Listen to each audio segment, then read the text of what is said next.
the invisible code to success.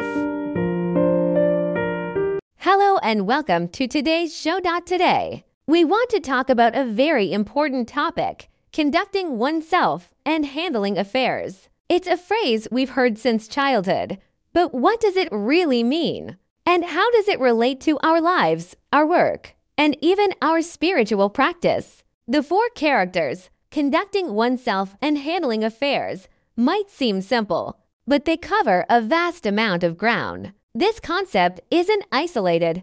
It permeates every aspect of our lives. Today, we'll explore how to understand it and how to truly embody it. When people hear this phrase, many simply think of conducting oneself as having goals and principles, and handling affairs as dealing with things that come up. If you do it right, you succeed. If you do it wrong, you fail. That's not wrong, but it's just the tip of the iceberg. At a deeper level, conducting oneself refers to the kind of person you choose to be in this world. Will you focus on loyalty, filial piety, benevolence, righteousness, propriety, wisdom, and sincerity? Or will you be consumed by indulgence, greed, anger, ignorance, arrogance, and doubt? These two choices determine how you interact with others. As for handling affairs, it's the method you use to deal with things. There's no one-size-fits-all formula because every situation is different. However, there is a core principle. Your purpose for acting.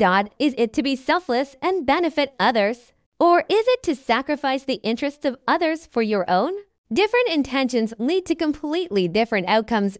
So, the key lies in the choices we make. Choices determine results. If you only care about your own pleasure and are driven by greed, anger, and doubt, you will ultimately destroy yourself, because no one wants to build a deep relationship with someone like that. But if you can benefit others and even sacrifice for them, people will naturally be drawn to you.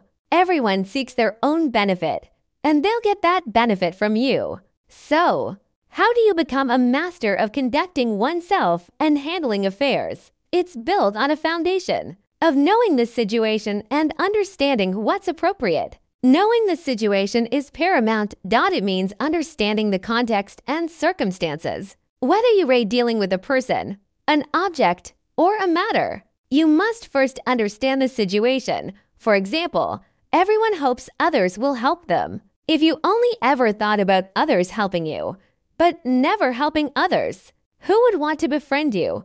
This is the importance of knowing the situation. You must understand that the situation is one of mutual help, and only on this basis can you know how to handle affairs. Many people are solely focused on their own feelings and what pleases them, completely ignoring these fundamental situations. This is a result of not developing good habits from a young age, and not truly understanding even the most basic principle: I am for everyone, and everyone is for me. This is not a motto you just shout at school. It's something you must practice in every small detail of your life. We often look down on small things, always wanting to do big things and become great. For example, sweeping the floor or pouring water. These small tasks seem insignificant to us. But please remember, big things are built from countless small things. If you can't even handle the small things well, how can you possibly do the big things? It's like building a house. If you don't lay a solid foundation, how can the house be strong? Look at truly successful people. They all started with the most minor things. For example, the protagonist in the film Perfect Days is just a public toilet cleaner, but he cleans every corner meticulously. And in A Me to Do Message, the old lady simply serves a few lonely elderly people, pouring tea and water for them. These seemingly insignificant small tasks build great character. This is the essence of first principles thinking. The nature of this principle is to break down a complex, big task into countless small ones. By doing each small task to the extreme, the big task will naturally succeed. Someone who can solve problems that others can't is a person who pays attention to details. They understand and can solve every small problem. In contrast, Those who only want to do big things often neglect the small ones, which ultimately leads to total failure. It's like doing a math problem. If one decimal point is wrong, the entire problem is wrong. If you don't do the small things well, big problems will arise. A person who can do all the small things can do a big thing if they want to. Conversely, a person who only thinks about doing big things but can't do any small things will never succeed.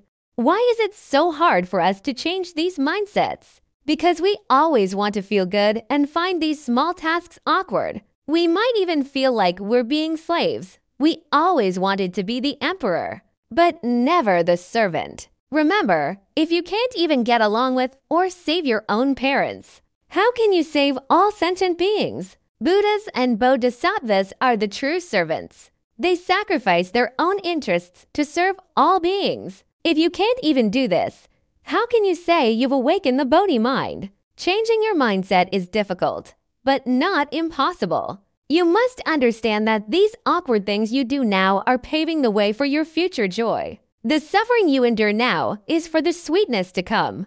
If you continue to follow your feelings and afflictions, it may seem joyful in the present, but it will ultimately lead to increasing hardship and blocking all your paths. In conclusion, conducting oneself and handling affairs is the source of your own benefits and the great foundation for your success. If you do every small thing well, all roads will be open to you.